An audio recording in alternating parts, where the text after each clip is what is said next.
И понимаем, что Россия одна из ведущих ядерных держав, а по некоторым компонентам по современности даже многих опережает. Победителей не будет. И вы окажетесь втянутыми в этот конфликт помимо своей воли.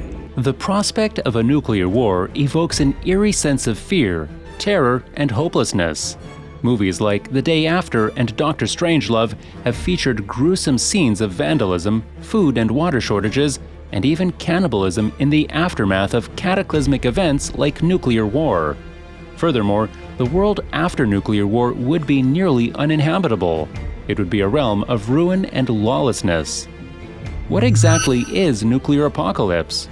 According to Wikipedia, a nuclear apocalypse, also known as a nuclear holocaust or atomic holocaust, is a theoretical scenario where the mass detonation of nuclear weapons causes globally widespread destruction and radioactive fallout. Such a scenario envisages large parts of the Earth becoming uninhabitable due to the effects of nuclear warfare, potentially causing the collapse of civilization and, in the worst case, extinction of humanity and/or termination of life on Earth. Yikes! That is scary at best and deathly at worst. What else do we know about nuclear apocalypse? Wikipedia goes on to explain, besides the immediate destruction of cities by nuclear blasts, the potential aftermath of a nuclear war could involve firestorms, a nuclear winter, widespread radiation sickness from fallout, and/or the temporary, if not permanent, loss of much modern technology due to electromagnetic pulses. Without a doubt, no one should play with nuclear weapons. So, when Putin threatens to use nuclear weapons if anybody interferes with his devious invasion of Ukraine, it's easy to see why some people panicked. Although Joe Biden reassured us that there was no need to fear about nuclear war, there may be reason to be alarmed. To comprehend how lethal a nuclear bomb is, we should recall what happened on that fateful morning, 8:15 a.m. on August 6, 1945 in Hiroshima. The uranium-235 bomb, weighing 9,000 pounds, was dropped 2,000 feet over Hiroshima. The atomic bomb landed on Hiroshima in less than 50 seconds, instantly killing over 80,000 people. Is it possible that the present Ukraine-Russia conflict could escalate into nuclear war? NATO is beefing up its forces on Russian and Belarusian borders in response. Battle groups led by the US in Poland, German forces in Lithuania, Canadian troops in Latvia, and the British in Estonia. Most experts don't think it will. President Joe Biden does not think it will. I don't think he is remotely contemplating using nuclear weapons. And we don't think it will either, with a caveat, and here is why. But I don't. How much of it is a cover for just saying we're just doing exercises, and there's more than that? I just can't. It's hard to read it. The current war is between Russia and Ukraine. Ukraine is not a NATO member. Hence, the US and NATO have no legal duty to openly fight Russia for invading Ukraine.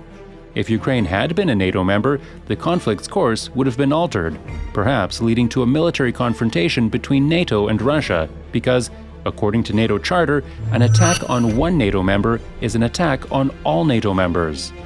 In this scenario, if NATO strikes Russia, Putin may deploy his nuclear weapons on NATO, resulting in a more serious and catastrophic war. As of yet, the US has made no indication that it would engage in armed conflict with Russia. It simply cautioned that, if Putin attacked NATO members, the US would be ready to protect its NATO partners, which would include going to war with Russia. Putin is the aggressor. Putin chose this war, and now he and his country will bear the consequences. So far, the West has employed sanctions and an economic boycott to put pressure on Russia to cease the invasion on Ukraine. In the midst of the current war in Ukraine and the threat of nuclear weapons, some people are wondering whether Russia has the capability to nuke the United States. The answer is no and yes. No, because of an existing agreement or a treaty between the United States and Russia. This is called the New START Treaty. Unless it is extended, this treaty is expected to expire on February 4, 2026.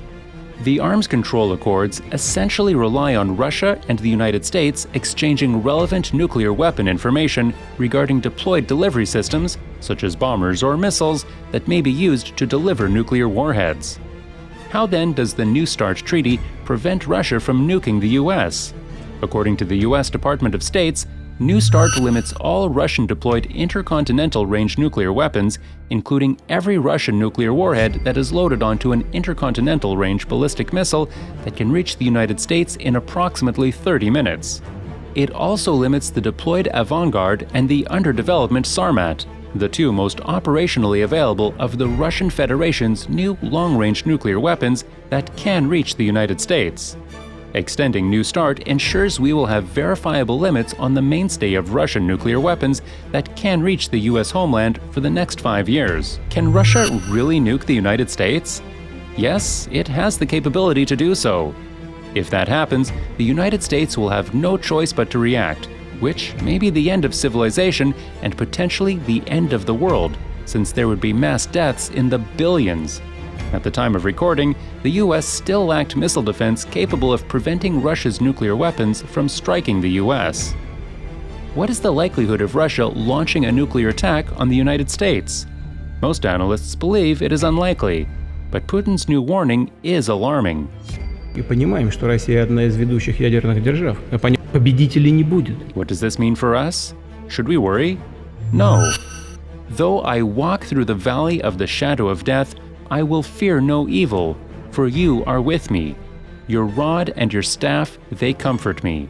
King David writes in Psalm 23. That is the mentality we should adopt. All of these occurrences around us are signs that we are living in the end times. Allow your heart to be at peace. God is still in charge. Have faith in Him.